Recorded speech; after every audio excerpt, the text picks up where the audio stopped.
warahmatullahi wabarakatuh. Perkenalkan, nama saya Ida dari kelompok 3. Di sini saya akan membawakan materi tentang aset jangka panjang.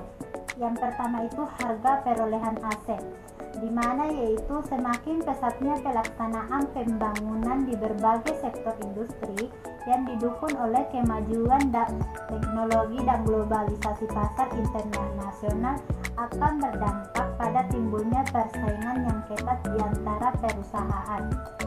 Untuk mendukung kegiatan operasionalnya, setiap bentuk badan usaha yang ada saat ini, mulai dari berukuran kecil hingga yang besar, pasti akan memanfaatkan aset miliknya. Ya, dari itu contoh dari aset operasi yang dimiliki perusahaan ada dua, yaitu aset tetap dan aset tidak berwujud. Di mana aset tetap ini adalah aset yang secara fisik dapat dilihat keberadaannya dan sifatnya relatif permanen serta memiliki masa kegunaan yang panjang. Berbeda dengan aset tidak berwujud. Aset tidak berwujud itu di mana memiliki wujud fisik yang dihasilkan sebagai akibat dari sebuah kontak hukum, ekonomi maupun kontak sosial. Biaya-biaya yang terjadi setelah aset dipakai biasanya akan langsung dibebankan, bukan ditambahkan ke harga perolehan. Harga perolehan tanah tidak hanya terdiri atas harga beli saja, melainkan juga termasuk biaya-biaya lainnya yang dikeluarkan sampai tanah tersebut dapat dipergunakan, seperti biaya survei, pajak, dan lain-lainnya.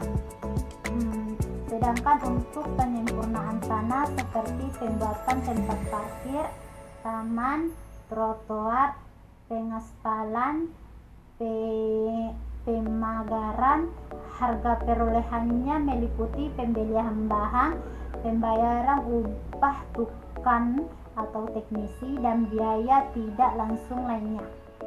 Harga perolehan itu ada dua, harga perolehan bangunan dan harga perolehan peralatan.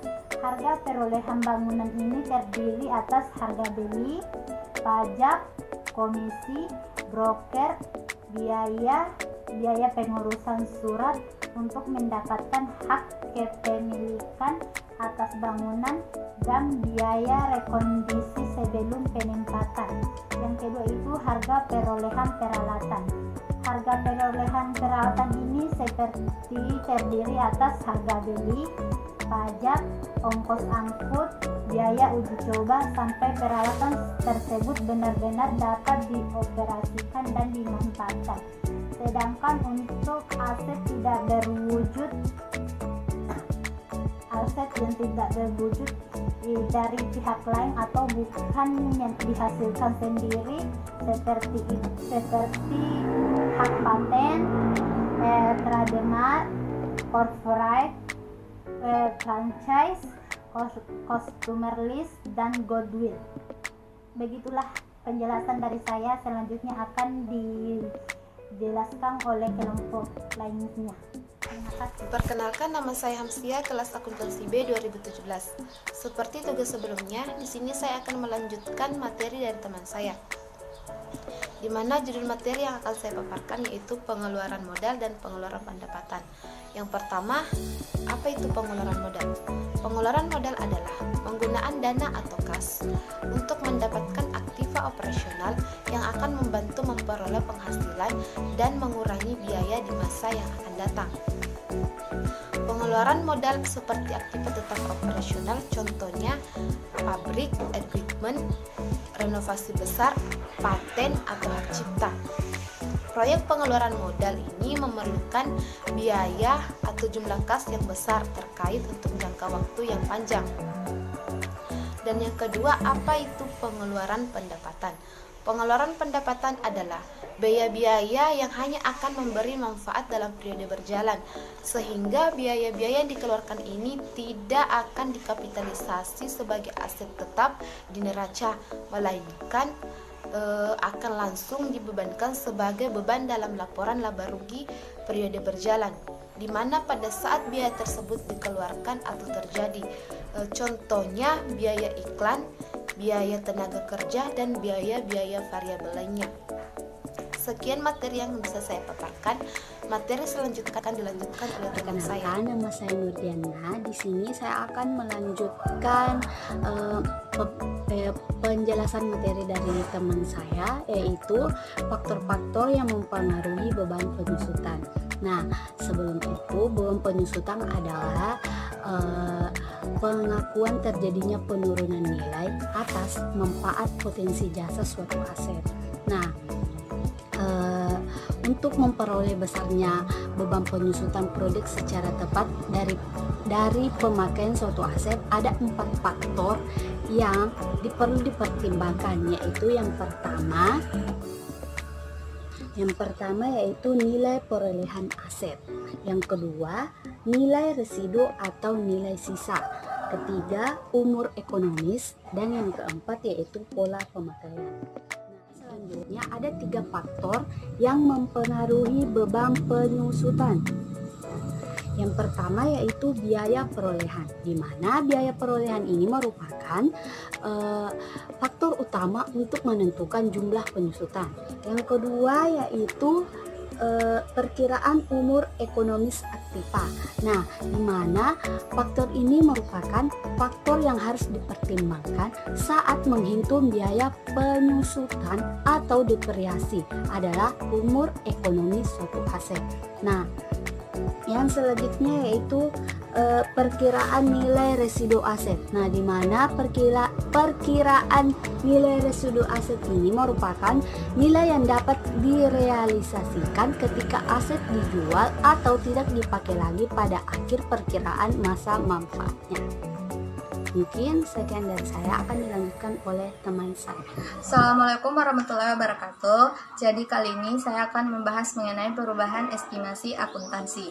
Langsung saja, perubahan estimasi akuntansi ini adalah penyesuaian jumlah tercatat aset atau liabilitas atau jumlah pemakaian periodik aset yang berasal dari penilaian status kini dari dan ekspektasi manfaat masa depan dan kewajiban yang terkait dengan aset dan liabilitas. Nah, perubahan estimasi akuntansi ini dihasilkan dari informasi baru atau perkembangan baru. Kemudian contoh estimasi ini adalah seperti estimasi dalam menentukan piutang tak tertagih, estimasi manfaat atau estimasi umur manfaat aset tetap. Nah, selanjutnya yakni mengenai pengakuan efek dari perubahan estimasi.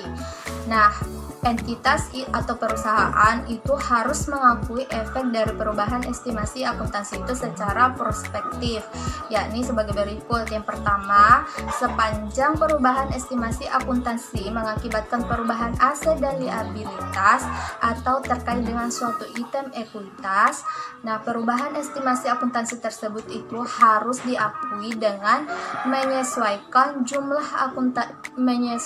jumlah tercatat item aset, liabilitas atau ekuitas yang terkait pada periode perubahan.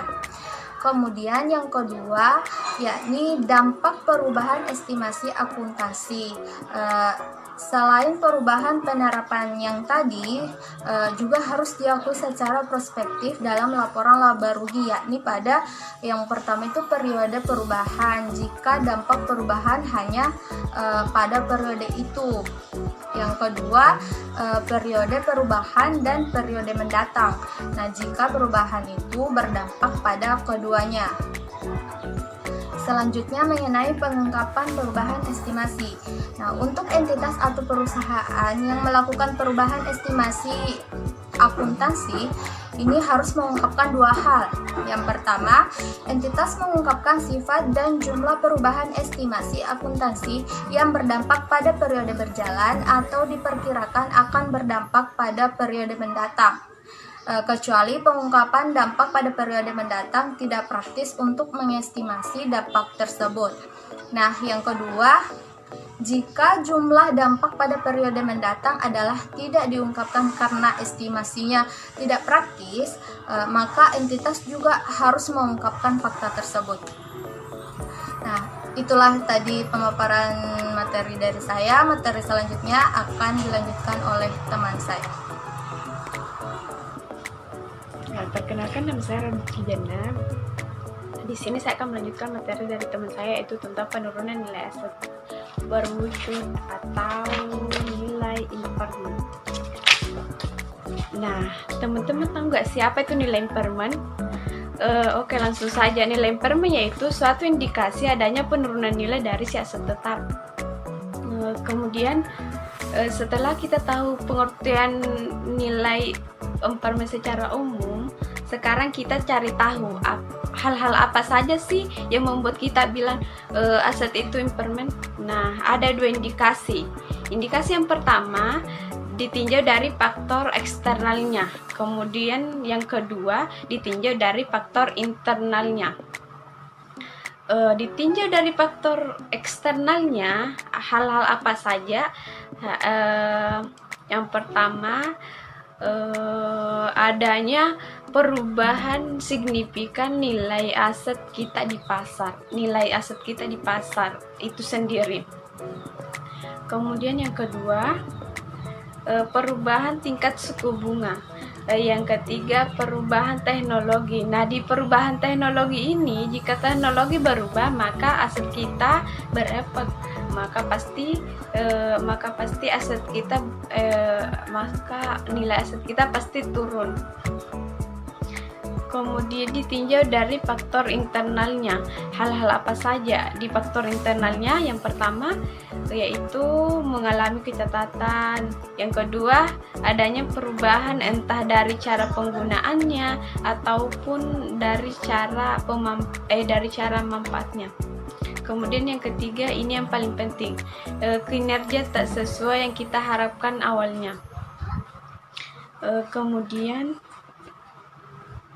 ada beberapa ketentuan mengenai penurunan nilai aset. Yang pertama, kapan seharusnya aset ditinjau ulang? Seharusnya ditinjau ulang atas kemungkinan terjadinya penurunan nilai. Di sini perusahaan perlu melakukan pengujian atas kemungkinan terjadinya penurunan nilai jika terdapat perubahan yang signifikan, baik dalam penggunaan aset atau perubahan dalam lingkungan bisnis itu sendiri. Kemudian yang kedua, kapan aset dikatakan mengalami penurunan nilai? Penurunan nilai terjadi hanya jika estimasi arus kas bersih dan arus kas yang masuk akan datang lebih kecil dibandingkan dengan nilai buku aset yang bersangkutan. Kemudian yang ketiga, bagaimana kerugian penurunan nilai aset seharusnya diukur. Di kerugian ini, kerugian atas penurunan nilai diukur atau ditentukan sebesar selisih antara nilai buku aset dengan nilai wajarnya. Nilai wajar di sini dapat ditaksir dengan menggunakan nilai sekarang. Dari jumlah estimasi arus kas masuk bersih, arus kas bersih aset kas yang akan datang. Oke, terima kasih. Sekian dari pemaparan materi kami.